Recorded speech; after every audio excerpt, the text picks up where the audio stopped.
بسم اللہ الرحمن الرحیم۔ جلسے سے واپس جانے والوں کو نسائے۔ خطبہ جمعہ سیدنا حضرت خلیفۃ المسیح ثانی رضی اللہ تعالیٰ عنہ، فرمودہ 29 دسمبر سن 1922۔ سن 1922 میں حضور رضی اللہ تعالیٰ عنہ نے یہ خطبہ ارشاد فرمایا۔ آپ رضی اللہ تعالیٰ عنہ نے جلسے سے واپس جانے والوں کو نصائح فرمائی ہیں، نیز اپنی ایک رویا کا ذکر بھی فرمایا ہے۔ قارئین کے استفادے کے لیے یہ خطبہ شائع کیا جاتا ہے۔ ادارہ: یہاں سے بہترین تحفہ جو آپ لوگ لے جا سکتے ہیں، یہی مفید باتیں ہیں جو تمہارے لیے اور تمہارے قریبیوں کے لیے مفید ہیں۔ ان سے تمہارے اور دوسروں کے علوم میں اضافہ اور روحانیت میں ترقی ہوگی۔ جب دوسروں کو سناؤ گے تو تمہیں بھی فائدہ پہنچے گا، کیونکہ محض سننے کی نسبت دوسروں کو سنانے سے بات اچھی طرح یاد ہو جاتی ہے۔ حضور رضی اللہ تعالیٰ عنہ نے تشہد و تعوذ و سورہ فاتحہ کی تلاوت کے بعد فرمایا، چونکہ بہت سے احباب نماز جمعہ کے بعد جانے کا ارادہ رکھتے ہیں، میں عصر کی نماز بھی جمعے کے ساتھ پڑھاؤں گا کہ رستے میں دقت نہ ہو۔ میں نصیحت کرتا ہوں کہ وہ احباب جو جلسے سے واپس جانے والے ہیں، انہوں نے جو مفید باتیں یہاں سنی ہیں، ان کو قیمتی خزانے کی طرح باندھ لیں۔ گھر جائیں تو اپنے عزیز و اقارب، دوستوں اور محلے والوں اور شہر والوں کو سنائیں، کیونکہ بہترین تحفہ حق کی باتیں ہوتی ہیں۔ رسول کریم صلی اللہ علیہ وسلم فرماتے ہیں، کلمۃ الحکمتی ضالۃ المؤمنی اخذاہا حیث وجدہا۔ ترمذی کتاب العلم، باب ما جاء فی الفضل الفقہ میں حدیث کے الفاظ یہ ہیں: الکلمۃ الحکمت ضالۃ المؤمن فحیث وجدہا فہو احق۔ حکمت کی بات مومن کی گمشدہ چیز ہے، اس کو جہاں پائے لے لے۔ پس یہاں سے بہترین تحفہ جو آپ لوگ لے جا سکتے ہیں، یہی مفید باتیں ہیں جو تمہارے لیے اور تمہارے قریبیوں کے لیے مفید ہیں۔ ان سے تمہارے اور دوسروں کے علوم میں اضافہ اور روحانیت میں ترقی ہوگی۔ جب دوسروں کو سناؤ گے تو تمہیں بھی فائدہ پہنچے گا، کیونکہ محض سننے کی نسبت دوسروں کو سنانے سے بات اچھی طرح یاد ہو جاتی ہے۔ دوسری بات یہ ہے کہ واپس جاتے ہوئے سفر میں بہت دعائیں کریں، خاص طور پر سلسلے کے لیے دعائیں کرتے جائیں۔ اس کے بعد مختصر الفاظ میں ایک مضمون کی طرف توجہ دلاتا ہوں، جس کی طرف آج رات ہی مجھے رویا میں توجہ دلائی گئی ہے۔ آج رات میں نے عجیب خواب دیکھی۔ چند ماہ ہوئے میں نے اس مضمون پر ایک خطبہ پڑھا تھا، لیکن اب ذہن میں بالکل نہ تھا۔ اس لیے معلوم ہوتا ہے کہ اس موقع پر رویا کا ہونا خدائی تحریک ہے کہ میں آپ لوگوں کو اس طرف متوجہ کروں۔ جب میں نے یہ خواب دیکھی تو میں نے اس کی اسی خطبے کے مطابق تعبیر کی ہے۔ چونکہ اس امر کا جماعت سے تعلق ہے، اس لیے میں سنا دیتا ہوں۔ میں نے دیکھا کہ ایک نوجوان 17-18 برس کا ہے، نہایت خوبصورت، ایسا جیسا کہ مشہور ہے کہ حضرت یوسف علیہ السلام بے نظیر خوبصورت تھے۔ وہ نوجوان باہر سے آیا ہے اور ایسا معلوم ہوتا ہے کہ اس سے میری ذاتی دوستی ہے۔ یہ نہیں کہ وہ احمدی ہے، بلکہ دوست معلوم ہوتا ہے۔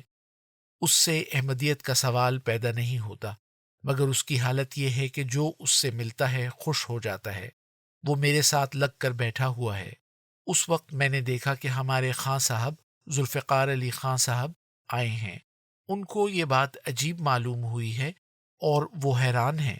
میں ان کو اس کے متعلق سناتا ہوں کہ یہ میرے دوست ہیں اور مجھ سے ملنے کے لیے آئے ہیں اور مجھ سے چمٹے ہوئے ہیں۔ میں دیکھتا ہوں کہ یکدم ان میں بھی ایک تغیر آیا اور وہ 17-18 برس کی عمر کے نوجوان ہو گئے ہیں۔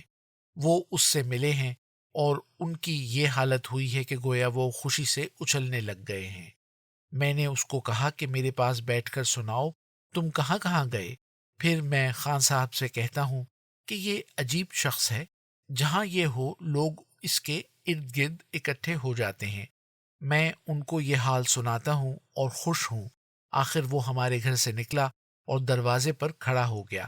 جس کی نظر اس پر پڑتی ہے وہ اس کے پاس آ جاتا ہے۔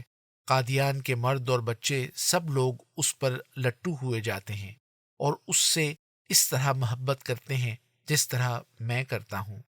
اس وقت میں نے کہا، اس کا نام مؤانست ہے، اور لوگوں سے ملنا اور ان سے محبت کرنا ہے۔ اس نظارے کا مجھ پر ایسا اثر تھا کہ میں نے اسی وقت اپنے گھر والوں کو جگایا اور ان کو سنایا تاکہ میں بھول نہ جاؤں۔ اس وقت میں نے اس کی تعبیر یہ کی کہ لوگوں سے ملنا جلنا اور محبت کرنا مجھے مجسم کر کے دکھایا گیا ہے۔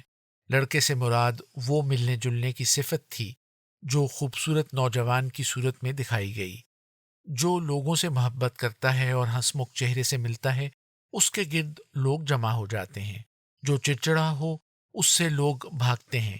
اس کے ساتھ خان صاحب کے نوجوان ہونے کے یہ معنی ہیں کہ یہ صفت جس شخص کے اندر رہتی ہے وہ بوڑھا ہو کر بھی جوان ہی ہوتا ہے۔ کامیاب ہونے والوں کے لیے ضروری ہے کہ وہ دوسروں سے ملیں جلیں۔